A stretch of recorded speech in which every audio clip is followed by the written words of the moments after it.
Fala galera do WR Kids Channel, beleza? Aqui é o Felipe Perche, estamos com mais uma aula sobre automação. Como eu havia prometido para vocês na aula passada, hoje a gente vai dar uma breve introdução num esquema pneumático, tá? Então, como funciona um pouquinho aí o nosso sistema de interligação, vocês vão ver que é parecido com a parte de conexão de diagrama elétrico, porém aí, lógico, quem manja, quem conhece um pouco de pneumática, sabe que é um pouco diferente também as questões de numeração, enfim, a simbologia na parte de pneumática, ok? Então eu quero só uma introdução para vocês terem uma noção aí que é um pouco diferente, parecido, mas diferente com o diagrama elétrico. E como eu não consegui simular para vocês com o nosso LP na aula passada, porque aqui na minha residência, onde eu te testo sempre o sistema com o nosso LP, eu não tinha como testar o nosso sistema, a nossa válvula. Eu não tinha o ar, eu não tinha o motor que eu mostrei para vocês para gerar o ar, ele não conseguia bombear o suficiente, então eu levei o meu sistema, o CLP, até a minha empresa, coloquei ao lado de uma máquina, que tem algumas funções acionadas via pneumática. Então, uma das funções eu integrei, utilizei um programa que a gente fez na aula passada, que era bem simples, só um botão no F1, a função toggle, a gente apertava, mantinha a saída sempre acionada, apertava novamente, desabilitava a saída. O que eu fiz? Integrei o CLP juntamente com a máquina para fazer a função que a gente chama na máquina de calcador, que seria para prender o material entre os rodízios, para quando a máquina está acionando, transportar o material.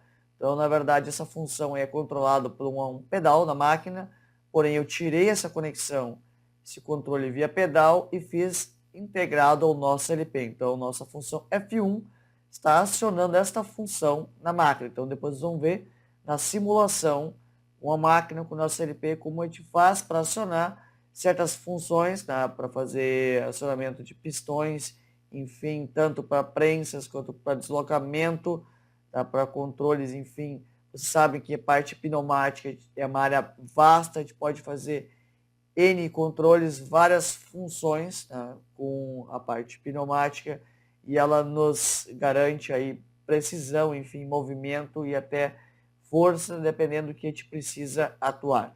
Então, vamos lá para nossa aula, vamos ver a simulação para ver o que acontece. Bora lá! E esse vídeo é um oferecimento da Autos. Acessem www.autos.com.br, vamos na aba Produtos, em Controladores Programáveis, série Duo,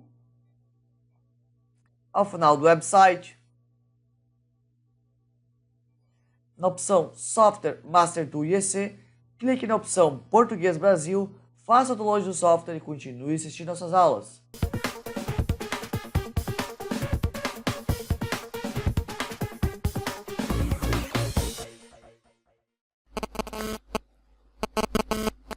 Então tá, galera, como eu falei para vocês, eis aqui um diagrama pneumático.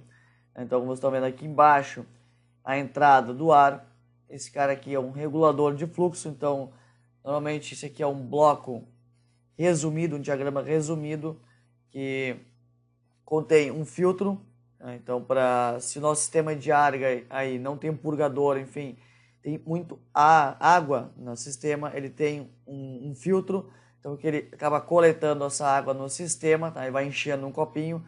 Então, nesse mesmo bloco, há um regulador de fluxo que te puxa um pino para cima, consegue girar e aí liberar mais ou menos pressão de ar para a saída, tá? Então, normalmente é utilizado isso no sistema. Então, a gente consegue controlar o nível de pressão a um relógio, é um manômetro que a gente consegue regular quanta pressão que a gente quer na saída. Então, o diagrama normalmente é resumido nessa simbologia. Então, aqui é uma conexão, aí aqui há uma válvula de duplo acionamento. Vocês estão vendo aqui Y1, Y2, e na direita, na segunda eletroválvula, Y3, Y4. E logo acima aqui está o nosso pistão. Então, tem o nosso pistão. Tem o pistão A e o B, aqui, na posição.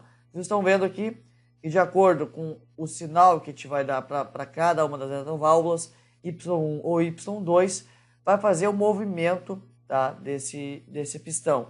Então, ele é duplo acionamento porque é um sinal para avançar ele e o segundo sinal para retroceder. Então, ele não volta aí o sistema de escape, enfim, ele é realmente o acionamento e o retorno dele via acionamento de ar, ok? Então, isso tem uma precisão maior, uma rapidez maior para fazer o controle. Às vezes, essas conexões aqui vocês estão vendo, tá?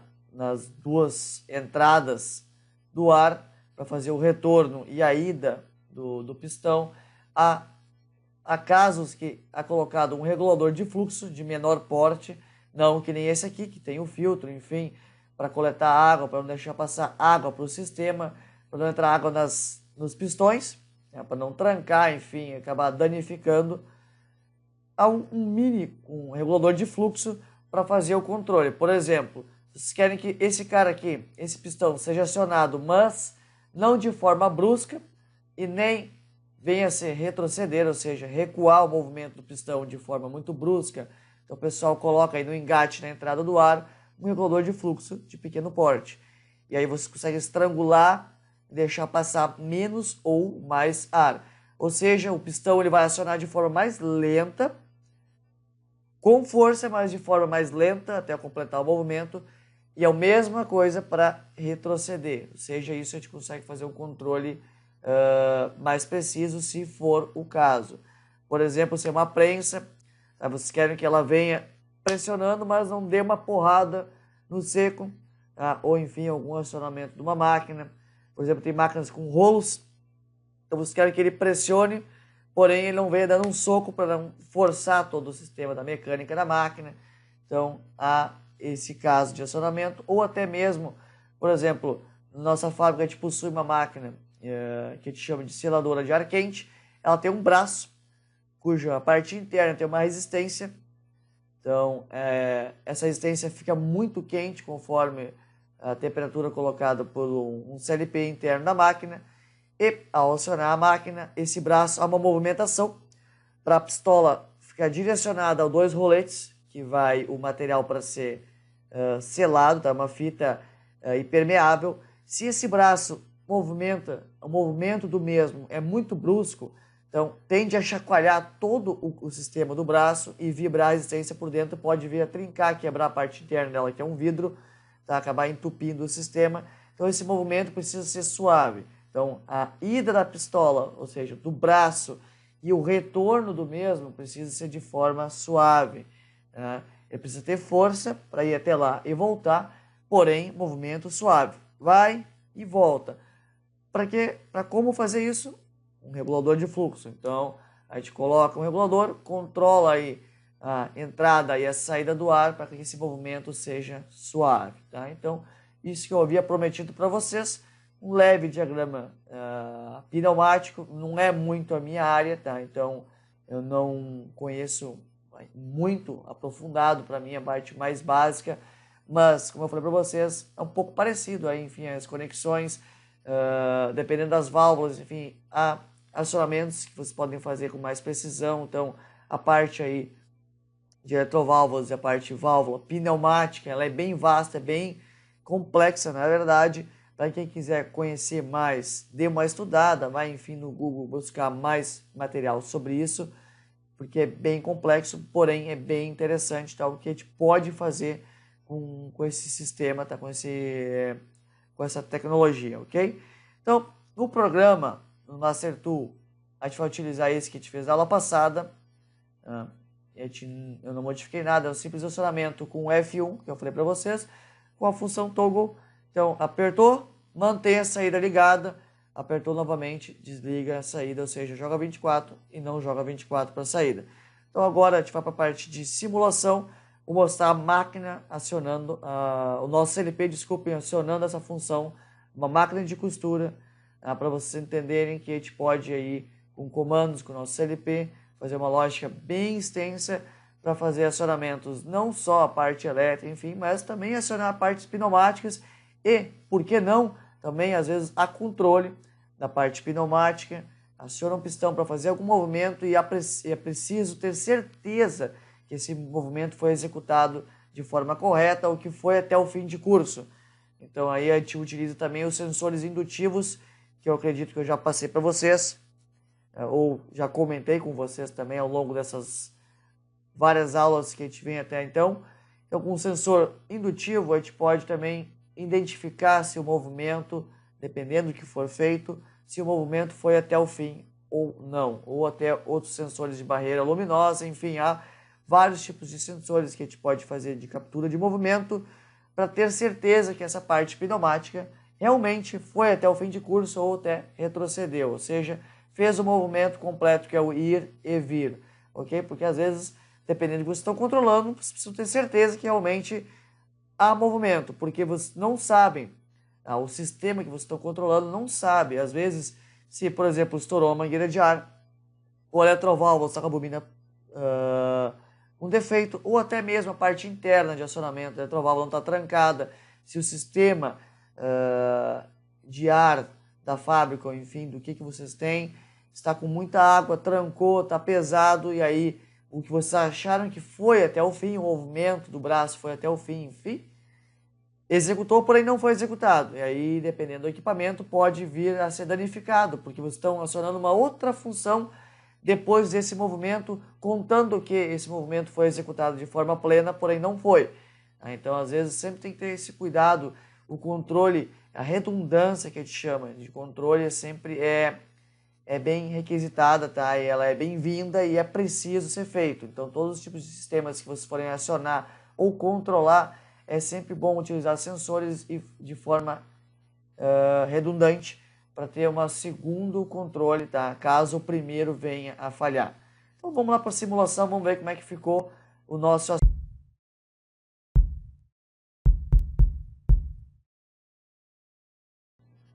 Então tá, galera, a gente está aqui com a nossa máquina. Ao lado aqui esquerdo nós estamos com o nosso CLP, com o programa que vocês estão vendo, tá? Com a função F1, a gente vai subir o calcador da máquina. Vocês estão vendo que está subindo e descendo, caiu meu material fora. Então eu posso fazer com a função Toggle, uma vez tocando, sempre aciona a função do calcador, outra vez que a gente toca, ele desce, tá? Então essa é a função. Esse calcador é simplesmente para pressionar, como eu falei para vocês, o material para poder guiar entre os dois rodízios da máquina para a gente fazer a costura. Então a gente vai simular a costura. Então vocês estão vendo, a agulha está entrando, fazendo a amarração do ponto. E aquele calcador é para pressionar, para transportar. Se eu precisar virar o material, eu preciso soltar esse calcador. Ó. Então eu posso, de forma aliviando a pressão dele, a gente consegue rotacionar a peça para fazer ir para outro sentido de costura. Então essa é a função básica aí do calcador nas máquinas de costura. Sempre pressionar o material. Caso eu preciso rotacionar ele, mudar o sentido, eu estou mudando o sentido, vou para costurar para outra parte, em L, enfim, ou enviesado, então eu tenho que soltar o calcador, levantar ele para tirar a pressão, para depois voltar a pressão para conseguir costurar, caso contrário a agulha entra no material e sai, e aí eu perco o movimento, ok? Então essa é a simulação que a gente fez com o nosso CLP. Então tá, galera, nossa aula acabou por aqui, espero que vocês tenham curtido. Foi uma aula mais curta, foi só para finalizar a aula passada, que eu fiquei devendo para vocês uma simulação real. Espero que vocês tenham curtido. Pretendo aí tentar integrar o nosso CLP com mais maquinários, ver se eu consigo utilizar isso para mostrar, fazer uma demonstração um pouco mais completa para vocês, para a gente não ficar simplesmente só na simulação, entre aspas, com simbologia ou sinais, ou ficar sem uma real simulação, então a gente conseguir integrar aí realmente o nosso meio industrial com o nosso CLP para ver na prática realmente como funciona essas funções e os nossos programas que a gente vem desenvolvendo no andar da carruagem, tá? Então eu espero que vocês tenham curtido. Qualquer dúvida ou dica, enfim, ou comentário, deixa aí embaixo o que vocês estão achando. Não se esqueçam de curtir, compartilhar, se inscrever no canal. Eu aguardo vocês na próxima aula. Um grande abraço, valeu!